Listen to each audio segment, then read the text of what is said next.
বর্তমান সময়ে মকর, কুম্ভ এবং মীন রাশির সাড়ে সাতি চলার জন্য এই সময় এই তিনটি রাশির শারীরিক, মানসিক এবং আর্থিক কোনো দিক থেকেই ভালো সময় যাচ্ছে না। তাই যাদের এই তিনটে রাশি তাদেরকে আমি একটা কথাই বলবো, এই সময়ে যতটা সম্ভব হনুমান চল্লিশা জপ করবেন এবং গণেশজির মহামন্ত্র জপ করবেন।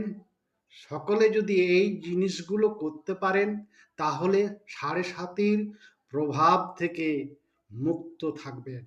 সকলে ভালো থাকুন, সুস্থ থাকুন। নমস্কার।